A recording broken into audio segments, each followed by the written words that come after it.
Hey guys, and welcome back to another episode of Going In Blind. Yeah, we are finally scraping the bottom of the card pool barrel once again, because Final Fantasy 15 doesn't have much of a card pool compared to the other games. It's got like half probably. And yeah, imagine 16 when it comes out pretty soon. It's gonna have like 10 cards only, I think.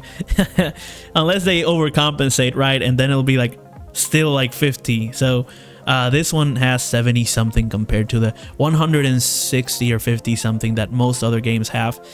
Although ironically enough, the first game is the one that has the least capacity to make decks that actually are good for something. That first game, it doesn't have a good card pool, and it's mostly shared with Dissidia stuff because of Dissidia having all the Chaos Cosmos situation. And yeah, so the cards are all either Warrior of Lights for Warrior of Lights for 1 or Warrior of Lights for Dissidia, like no in between. And yeah, so it's kind of hard for that game to stand alone, even though it's the first one. And this one is the last one that's come out on TCG. And 16, when it comes out, it'll probably suffer of the same thing that this one is suffering right now.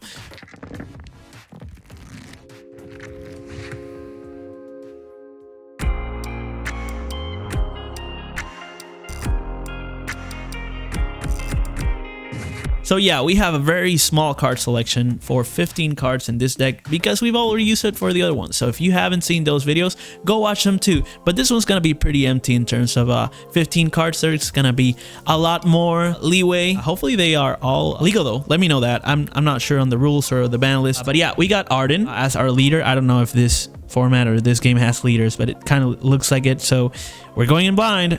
If that's a leader, Ardynn's gonna be our leader. Everything's gonna be in its colors or its elements. So yeah, we got Ardynn, 2 cost. That's gonna be 1/1, unavoidable. And it says, when Ardynn enters the field, select one of the 2 following actions. Until the end of turn, all the forwards you control gain plus 1,000 and first strike. And the other one is choose one forward. Until the end of turn, it gains plus 3,000 and brave. The other Ardynn, that's red, has 5 cost. Forward, when Ardynn enters the battlefield, you may put 2 backups you control into the break zone. If you do so, turn over 1 card at a time from the top of your deck until 2 characters other than an Ardynn, any Ardynn, are revealed.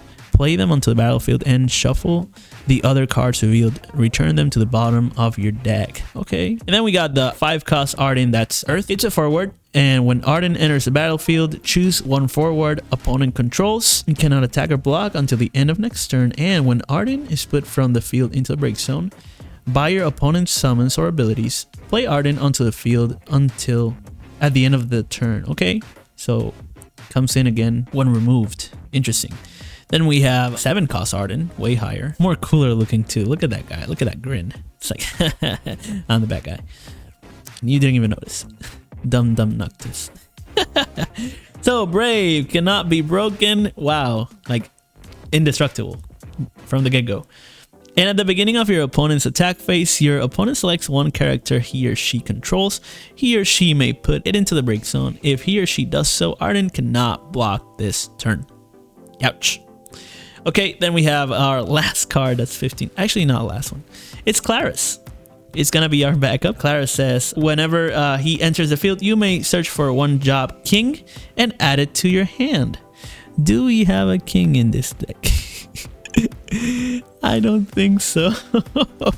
I think this card's a mistake. It's probably not supposed to be here. Yeah, let's ignore that. But yeah, for now, let's keep going.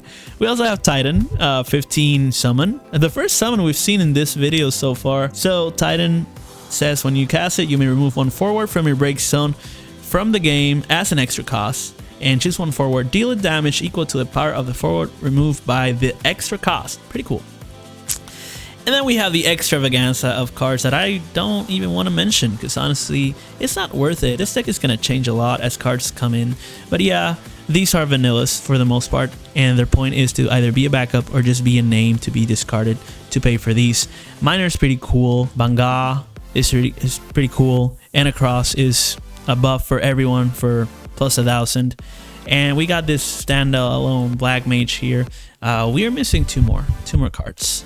Yeah, so this deck is incomplete. But yeah, let me know what your guys' thoughts are. Actually, it's 14.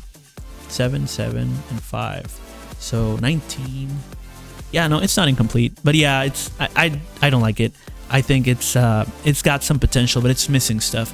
So we can keep doing the vanilla stuff. We can keep doing the standard units for now. But I think in the long run, it will not be matching up to the other Ardynn that was built. You should check that out. Or against the two Noctis, that one of them is a Kingsglaive deck and the other one is a Retainer deck. And they are both pretty darn cool. So check those out. Check out the other Ardynn deck. And yeah, I'll see you on the next one. Don't forget to like, share, comment, subscribe, and follow for more. So peace out.